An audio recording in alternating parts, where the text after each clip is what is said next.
or what was it about, a lot of these causes that have allowed you to be so outspoken? Well, um, I think, this is just how I was brought up that, you care about your community and you try Hmm. to connect with them and you try to be in a relationship with them. And, um, I think that's an important thing that I think a lot of us are brought up with. I think when it comes to this particular topic, um, I have my own story in this. I Hmm. think a lot of us want to uh, kind of shy away from, us being a part of the problem. Hmm. But as a white man, I have my own story in this. Hmm. I think, my I guess I was born in Paramount, California, right, where it's between Compton and Long Beach. Me and my families were some of the minorities in town. I went from there to Pella, Iowa, small town in Iowa, 10,000 people, everyone's white. Then I went to Creighton, played Division I basketball back in diversity. Then I go to the NBA. I'm in Philadelphia. I'm the only white guy on the team my rookie year, right? Yeah. Feeling that. Yeah. Then I go to Salt Lake, right? Salt Lake City, play for the Jazz, and great city, but it's a white Yeah. NBA city, right?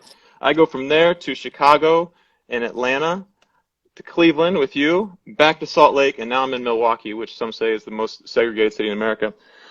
I say all this to say I have a unique story in this, Yeah. right? You do. I just being like in the minority, then the majority, the minority, then the majority.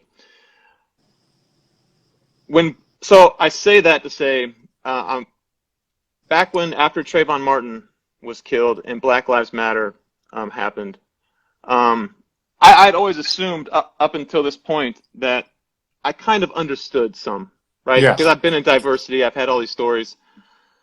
But when Black Lives Matter first came onto the scene, and I saw teammates and I saw my friends, like my black teammates, my black friends, crushed and the pain and the frustration in their eyes, I realized in that moment, you know what?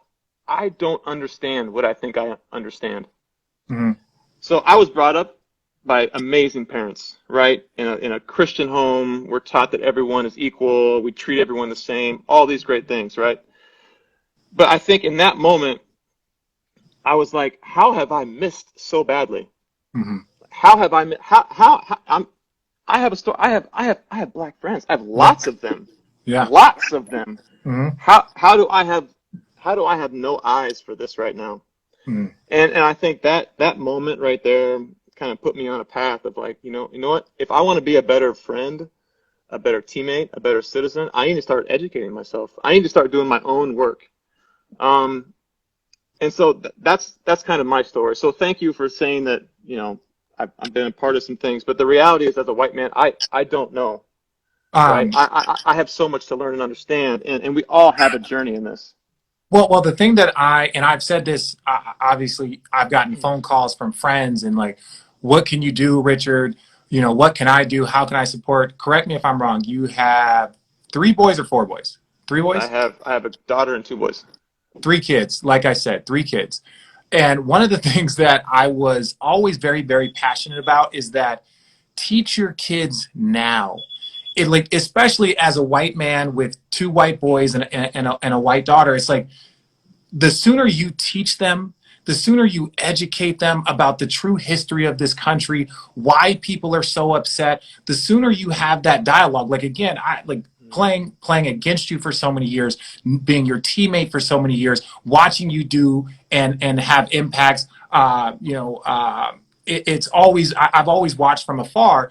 But when people ask me about what to do, it's like, yo, help the next generation, right? Help the next generation. I have a very good friend that has three boys, three young white boys. And it's like the sooner we can start as individuals teaching, because black people, we have to teach our kids how to handle the police, how to handle authority. These are the things like me and one of my, friends, we were in a store and his son goes to grab a water gun. My son goes to grab, I'm like, little Richard, we don't play with guns. We don't play with water guns. Right. And one of my other friends was like, man, I don't even realize that. Like that, the fact that you are just automatically trained to just kind of check your kids about what you do and what you don't do, especially living in Manhattan Beach or Hermosa.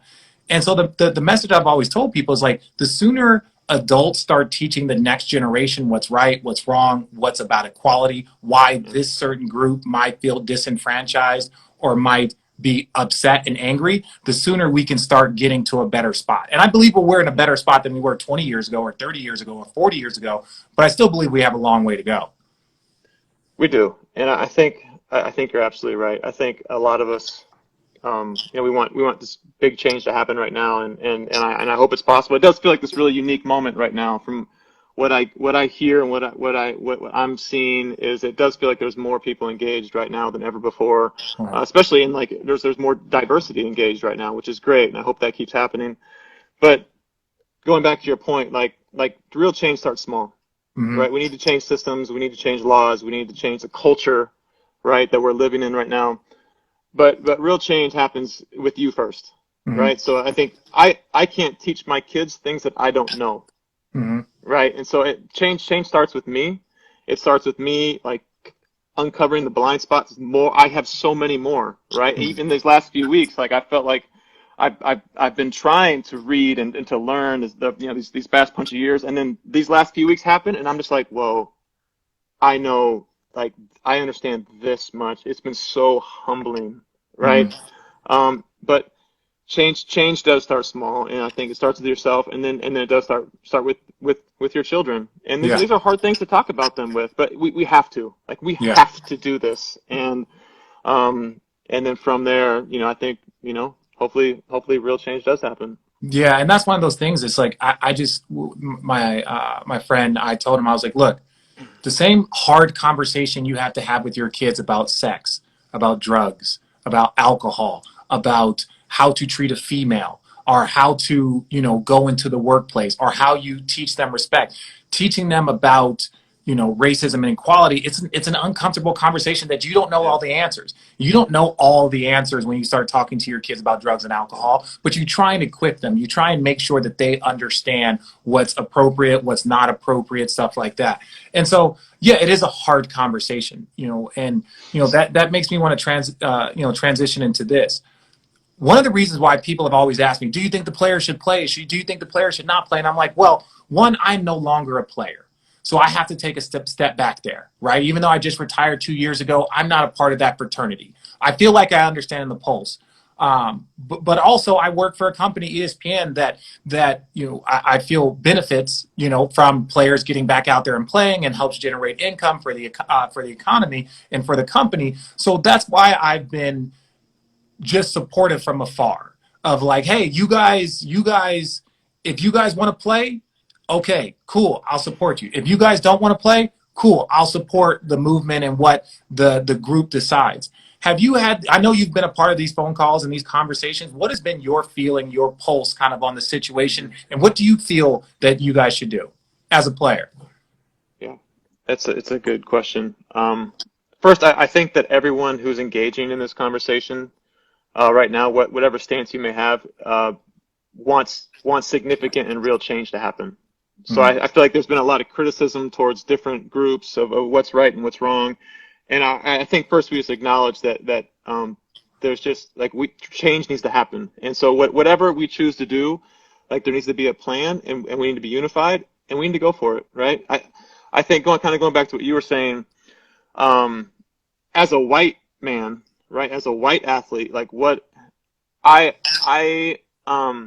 if my black teammates and friends and brothers feel like the best way to go about real change is to not play, I stand with them. Mm-hmm. I'm okay with that, right? If we think that is the best way for change, I care more about change happening than a championship, right? On the other side, I am on a team that feels like we could win, mm-hmm. and I have never won, and I would like to win. So, yeah. Is there a way to do both? I think there's a conversation there. Mm-hmm. But again, kind of go back to your saying, like I'm gonna follow the lead of my black brothers and teammates on this, and I stand with them, and whatever they want to do, that's what I want to do. I want change to happen, right? And I want to be a part of that in whatever role that I can. But I am also waiting for the NBA to. I think there's an opportunity in Orlando for us to be like, hey, how can we highlight change, right? Yeah. NFL's come out with $250 million. The kind of their pledge of how they're going to be about change. Like, what's the NBA going to do? I happen to believe that the NBA is the best league by far. By by far, far. and I'm so hopeful for what they're going to come out with, right? Because we got creative minds, we got smart people, we got people with Adams. good hearts. Yeah. Adam Silver is the best, and we also have the most diverse leadership group. Mm. And so I think there's more voices that will speak into this space than the other leagues. And so, I mean, I guess before I say anything on that, I will say that I stand with my teammates, with whatever they choose. But also, I'm really curious to what the NBA does come out with, and I'm sure they're going to in the next few days, about how can we take advantage of this time in Orlando, play good basketball, and be about change.